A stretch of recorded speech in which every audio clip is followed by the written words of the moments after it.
Muy buenas tardes, bienvenidos a Médico H. ¿Sabían que 8 de cada 10 personas que se contagiaron de COVID presentaron al menos uno de 55 efectos secundarios de largo plazo? ¿Esto ocasionará secuelas permanentes en su salud? Vamos a resolver esta y otras dudas sobre el llamado COVID largo.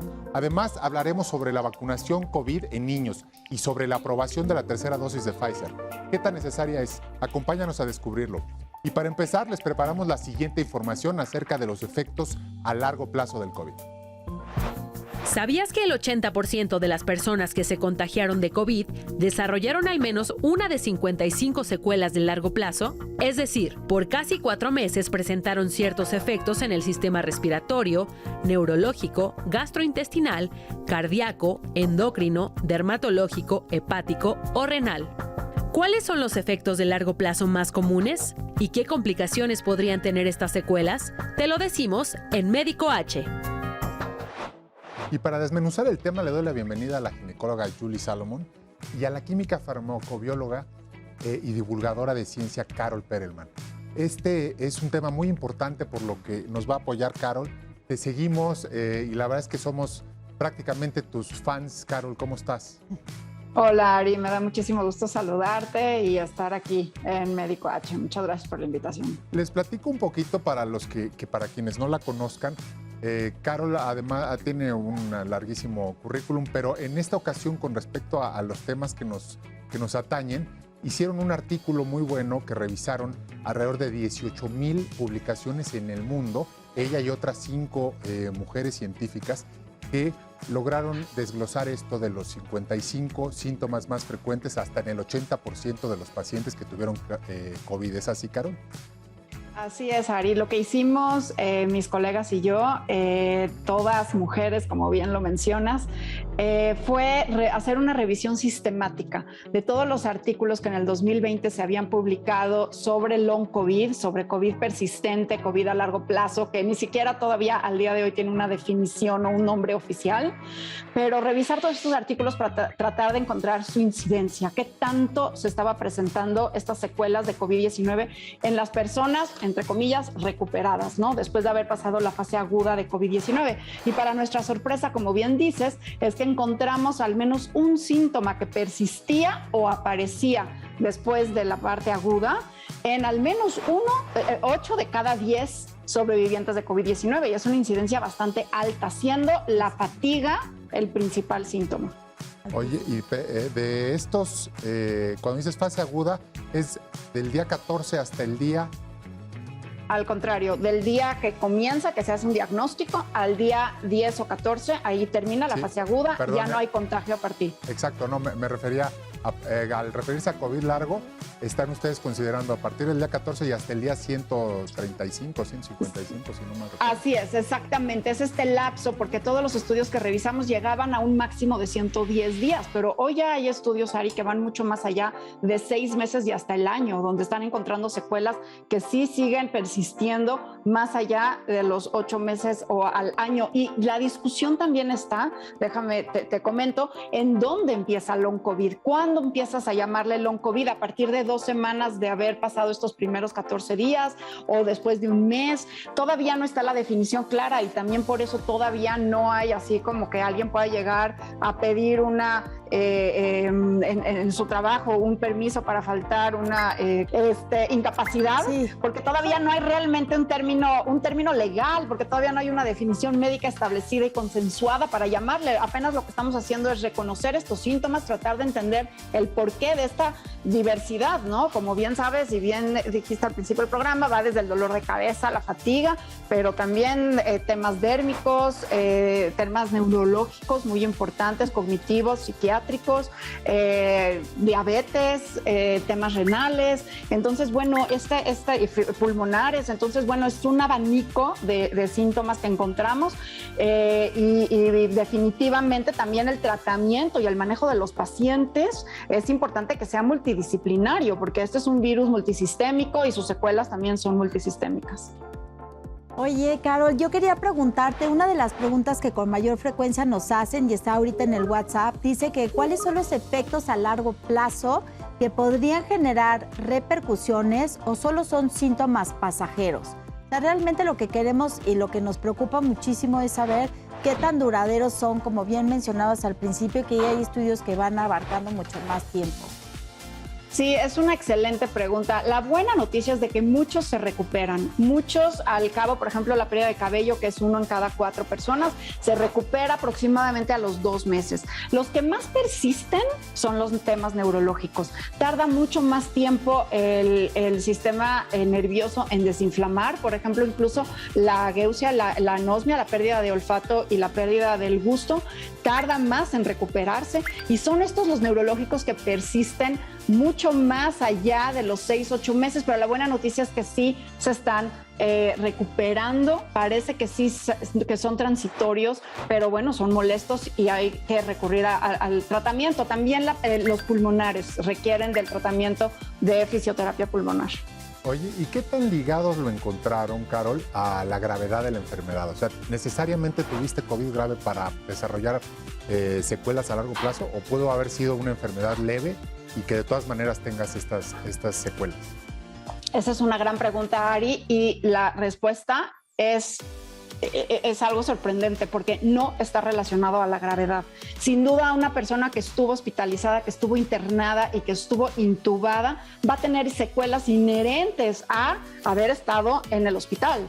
Pero todas estas secuelas que encontramos también las hemos encontrado en personas asintomáticas, y eso es un estudio que salió de Israel hace unas semanas. Encontró, por ejemplo, en niños una incidencia de COVID largo en el 11% de los niños que habían tenido la COVID-19, pero 3.5% de ellos había sido asintomático. Entonces, bueno, esto es increíble porque no está relacionado realmente con la gravedad y podemos tener secuelas de COVID-19 aún con la enfermedad leve. Por eso seguimos haciendo el hincapié en la importancia de prevenir las infecciones, porque todavía no entendemos cuáles son los factores que predeterminan que una persona tenga ciertos o otros, o cuáles, o si va a tener secuelas de COVID. Sí, Oye, sobre todo para nosotros qué difícil se está poniendo la situación, porque muchas de las personas que cursan con el COVID salen o no se diagnostican. Entonces, cuando llegan con nosotros al consultorio por un dolor de cabeza, es difícil hacer un diagnóstico o tener el antecedente, y está siendo bastante oscuro, por decirlo así, para que nosotros podamos determinar. Qué importante lo que acabas de decir, que debemos de hacer las pruebas diagnósticas ante la más mínima sospecha para poder ir aclarando todos estos síntomas después. Por supuesto, absolutamente. Por eso la importancia también de las pruebas. Saber que el virus pasó por nosotros es fundamental. Así es. Oye, y otra cosa, Carol, ¿los vacunados y las secuelas tienen alguna mejor desempeño, digamos? ¿Presentas menos secuelas si estás vacunado o tampoco hay una relación? Bueno, hay una muy buena noticia en este sentido, y es la siguiente. Por un lado, la vacuna hace, según estudios, que disminuya en 50% el riesgo de tener secuelas de COVID-19.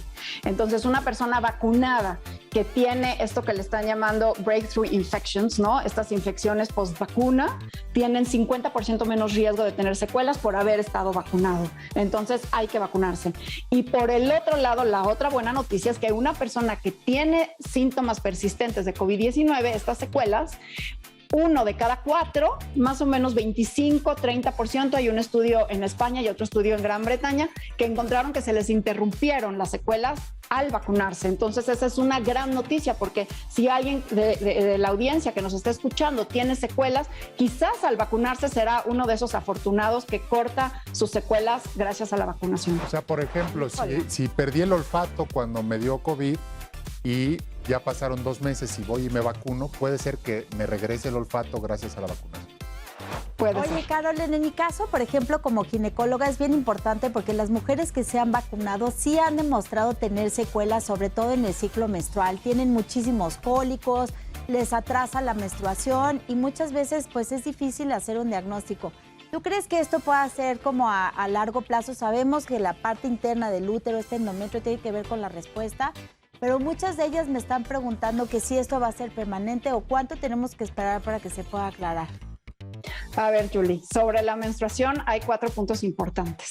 Primero, la COVID-19 sí tiene cierto impacto en el ciclo menstrual y sí se han visto alteraciones en 1 de cada 4, en 25%. Esto es un estudio en China que revisó mujeres con COVID leve y COVID moderado y severo, y sí encontró cierta alteración en los ciclos menstruales, tanto de flujo como de duración, por tener COVID-19, pero fue transitorio.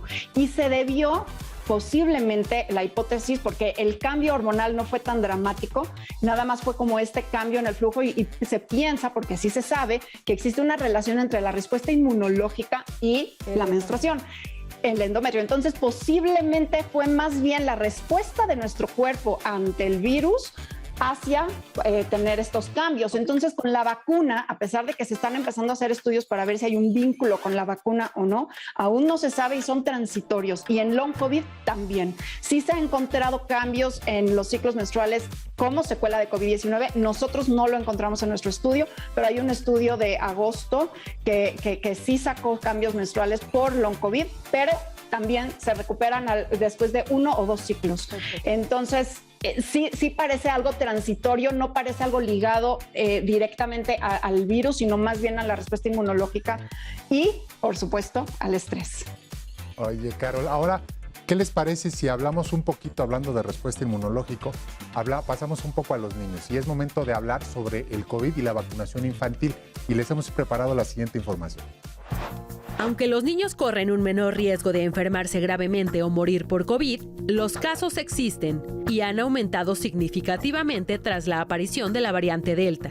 Además del grupo de menores infectados, se estima que 1 de cada 5,000 desarrolla una rara pero grave enfermedad llamada síndrome inflamatorio multisistémico, cuyos síntomas van desde las náuseas, vómitos, salpullido, fiebre y diarrea, hasta el desarrollo de coágulos de sangre y una presión arterial peligrosamente baja. Ante este panorama, la recomendación es vacunar a los niños. Pero ¿a partir de qué edad es recomendable hacerlo? Te damos los detalles en Médico H.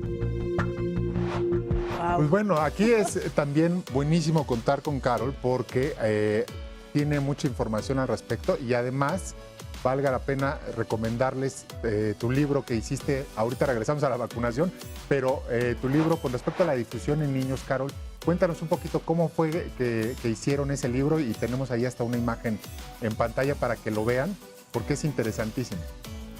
Gracias, Ari. Sí, este cuento, Coronesio Covidín y los secretos de lo invisible, lo publiqué en julio del 2020. Soy mamá, tengo 4 niños y fue muy frustrante ver al principio de la pandemia cómo, de por sí los adultos no entendíamos bien lo que estaba sucediendo, menos había para los niños, menos había para los jóvenes. Entonces me aboqué a escribir este cuento precisamente para ellos, porque ellos son parte de la solución, son parte de la pandemia, tenemos que incluirlos en las conversaciones y también hay que incluirlos en la vacunación. Y por eso surge este cuento donde 2 virus le platican a una niña que se llama Carla, un poco sobre estos secretos de por qué se han hecho pandemia, cómo infectan, cómo se propagan y incluye 3 experimentos como buena química y como buena científica. Esto no podía ser dogmático, había que demostrar lo que estábamos platicando en el cuento. Entonces, ahí está.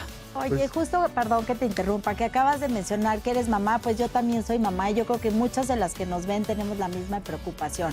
¿Cuándo hay que vacunar realmente a los niños? ¿A qué edad? ¿Y qué podemos esperar de la vacunación? Pues ya sabemos que la vacuna es segura y que está evitando lo más importante, que son las muertes y las complicaciones de COVID-19. Así que si ya tenemos a la vacuna de Pfizer en México autorizada, la ampliación de la autorización para uso de emergencia fue ampliada el 24 de junio aquí en México por COFEPRIS para los adolescentes, pues yo ya vacunaría a todos. Ahora el subsecretario López-Gatell ya lo amplió, incluyó a los adolescentes con comorbilidades para incluir en la vacunación a ellos. Pero a mí me encantaría poder cubrir a la mayor proporción de población mexicana porque sabemos que es una vacuna segura. Y si bien los niños, los jóvenes, tienen un menor riesgo de tener complicaciones por COVID-19 por su edad, por su sistema inmunológico, y lo hemos visto a través de la pandemia, este riesgo no es cero, Julie. O sea, sí tenemos muertes por COVID-19 en menores de edad, 891 fallecidos hasta el día de hoy. Tenemos más de 9,000 menores que han estado hospitalizados. Solamente la semana epidemiológica 37, el último reporte que hubo, había casos infantiles en 11.4%. Y si además lo ligamos con el tema anterior de las secuelas, bueno, ¿cuánta proporción de esta población infantil no va a regresar a su estado de salud previo a COVID-19 por haber tenido esta infección? Entonces, ¿por qué no vacunarlos si tenemos una vacuna tan segura como las que tenemos? También incluirlos en la vacunación, ¿no? Y recordemos que en el 2020 los casos infantiles eran mucho menores. Teníamos a los niños en casa, casi no había contagio. Ahora los contagios en niños son también por no nada más la variante Delta, que es más contagiosa, sino también por la alta movilidad. Tenemos a los papás saliendo porque pues ya están vacunados, sacan a los niños a pasear, pero además ya tenemos la apertura escolar y con esta movilidad, por supuesto que están más en contacto con un virus que además ya es más contagioso. Entonces no es de sorprender que tengamos estos casos. ¿Qué es tu opinión en lo que hemos visto hasta el momento de lo que aparentaba una tercera ola muy amenazante con el regreso a clases, la falta de vacunación en menores de 18 años? Yo la verdad pensaba, tenía un pronóstico muy sombrío al respecto. ¿Tú cómo lo estás viendo? Es pronto, Ari, es un poco pronto, porque los datos que tenemos oficiales están retrasados de por sí 2 semanas y ahora hay que contar 2 semanas a partir de no nada más la apertura escolar, sino también del 15 de septiembre. Entonces, si tomamos la apertura escolar, que fue el 30 de agosto, más las 2 semanas que se empiezan a dar los contagios, más 2 semanas donde se reportan estos contagios y los empezamos a ver, apenas ahorita podríamos ver el efecto de la apertura escolar. Todavía es pronto para determinarla. Hoy justamente salió un artículo del CDC hablando sobre cómo el cubrebocas es tan importante en los entornos escolares y los colegios que en Estados Unidos abrieron sin el protocolo de cubrebocas tuvieron 3.5 veces más riesgo de tener brotes en los colegios. Y es muy importante lo que estamos platicando porque no es de sorprender casos positivos en los colegios. Lo que debemos de evitar es propagación en los colegios, porque el que un niño llegue positivo a la escuela pues es una extensión de la sociedad. Estamos teniendo contagios en casa y también por eso queremos estas vacunas en los niños, en los menores, porque las vacunas tienen 3 objetivos ya en los menores, yo así lo veo. La primera, bajar la transmisión. De los niños pues pueden propagar el virus, a lo mejor no se contagian, no tienen COVID tan grave, pero sí pueden contagiar a otros. Entonces una vacuna disminuiría esta transmisión. Segundo, obviamente protegerlos de la enfermedad severa. Y tercero, protegerlos de las secuelas de COVID-19. Hoy ya tenemos esto para adolescentes y bueno, la buena noticia es de que Pfizer ya también sacó resultados muy, muy prometedores para la vacuna entre 5 y 11 años, pero sería una tercera parte de la dosis. En adolescentes y adultos, Pfizer da 30 microlitros de dosis y para la dosis entre 5 y 11 años serían 10 microlitros y ya están estudios todavía en más chiquitos, menores de 5 años, viendo todavía una tercera parte de los 10 microlitros. Sí, fíjate que justamente acaban de someterlo para la aprobación en la FDA, el protocolo ya en fase 3. Finalmente es tiempo de hablar sobre la aprobación de una tercera dosis de Pfizer contra el COVID. Vamos a ver la siguiente nota y regresamos con Caro. Tras la aparición de nuevas variantes de COVID que son mucho más contagiosas, se aprobó la aplicación de una tercera dosis de Pfizer para reforzar la protección adquirida. Sin embargo, muchos se preguntan si en verdad es necesaria y cuánto tiempo después de la segunda dosis se debe aplicar. En Médico H, te damos los detalles. Pues están muy avanzado el tema con los mayores de 60 años, las comorbilidades. ¿Tú qué estás viendo? ¿Cuál se va a mover a una tercera dosis para todo? ¿Qué es lo que piensas, Caro? Bueno, pues primero diferenciar entre lo que es una dosis adicional y una dosis de refuerzo, porque estas terceras dosis pueden fungir como una o como otra. Una dosis adicional se le da a una persona que con las primeras 2 dosis no montó una respuesta inmunológica suficiente, y eso es precisamente personas con inmunosupresión, ya sea por terapia de cáncer o por trasplante de órgano o por tener HIV o por tener alguna situación, por ejemplo, de autoinmunidad que les deprime su sistema inmunológico e incluso con 2 vacunas no logran niveles de anticuerpos. En ellos es importantísimo tener una dosis adicional. Ahora, Hablando de terceras dosis como refuerzo, esto es nada más para hacer como un simulacro de nuevo al sistema inmunológico, de decirles, a ver, no se te olvide que este es el posible extraño, el posible invasor, este es la proteína S a la cual tienes que tener anticuerpos, y lo que hace es enrobustecer la respuesta y tener a los anticuerpos un poco más presentes, digamos, que sigan en circulación y no se guarden las reservas en los ganglios. Esto surgió, como bien lo hemos visto, en Israel, cuando empezaron a ver un aumento de hospitalización de algunas personas que se habían vacunado más allá de 6 meses de su primera dosis. Y entonces surge esto de la idea de poner estas terceras dosis como refuerzo, como un recordatorio. Aquí quiero hacer un paréntesis para recalcar algo sumamente importante, Julie, Ari. Las vacunas siguen sirviendo para lo más importante. A hoy, incluso con Delta, todas las vacunas están protegiendo para complicaciones por COVID-19, para hospitalizaciones y para morir por las muertes que hay hoy de COVID-19 son principalmente en personas no vacunadas. Entonces, lo primero hay que vacunarse, hay que vacunar a los aún susceptibles. Lo segundo es seguir protegiéndonos. Y lo tercero es aquellas personas que tienen un riesgo aumentado de complicaciones por COVID-19, por sus comorbilidades o por su edad, sí sería muy bueno pensar en ellos en un refuerzo para garantizar que no sean ese grupo tan pequeño que pudiera morir por COVID-19 si es que se infectara. Pero también, y ahí está la duda que entró en Estados Unidos, es si incluir también a los trabajadores de salud y a las personas que están en un alto contacto con el virus, en una alta exposición por su trabajo, como las personas que atienden a muchas personas en supermercados y bueno, obviamente todos los trabajadores de la salud. Y es importante también recalcar que muchas farmacéuticas han hecho estudios y han encontrado que la cantidad de anticuerpo ha disminuido con el tiempo, a los 6 meses. Y no nada más lo ha dicho Pfizer, también lo ha dicho Johnson & Johnson, también lo ha dicho, por ejemplo, CanSino, Sinovac, donde están proponiendo una tercera dosis para reforzar la respuesta inmunológica. Pero regreso a mi paréntesis, donde las actuales vacunas con los esquemas completos siguen previniendo lo más grave. Entonces, quizás el objetivo cambia, o sea, poner estas vacunas primero en los susceptibles, en los que no han recibido ninguna, porque ese es nuestro objetivo para acabar con la pandemia. Pero para disminuir hospitalizaciones y muertes, quizás sí hay que pensar en estos refuerzos. Oye, Carol, y una pregunta que nos hacen por WhatsApp que tiene que ver con todo lo que nos estás comentando. Dice, he escuchado que recibir una dosis de Pfizer y otra de AstraZeneca ha dado buenos resultados. ¿Es recomendable esta combinación en una tercera aplicación? Pues mira, Julie, la verdad es de que estos esquemas que se llaman heterólogos, donde combinas 2 vacunas, todavía no se están recomendando, porque aunque hay algunos estudios que sí han mostrado que son seguras, hay un estudio en España y otro estudio en Gran Bretaña, que mostraron que esta combinación es segura, incluso puede detonar una mejor respuesta inmunológica, aún no es algo oficial que se esté recomendando. Entonces, bueno, antes de combinar, yo sí sugeriría hablar con sus médicos. Perfecto, pues fíjate que lamentablemente se nos agota el tiempo, pero Julie, muchas gracias como siempre. Al contrario, por tus muchísimas aportaciones. gracias por la invitación y gracias a ti por tu brillante aportación. Realmente es un deleite escucharte porque tienes mucha información, pero la entregas tan fácil, la haces tan comprensible, que por eso has tenido tanto éxito y todo el mundo quiere escuchar a Carol Perelman. Y no se pierdan ni sus redes, ni su libro, ni todas las publicaciones que hace. Gracias por estar con nosotros, Carol. Gracias, Carol. Y esperamos encontrarnos pronto.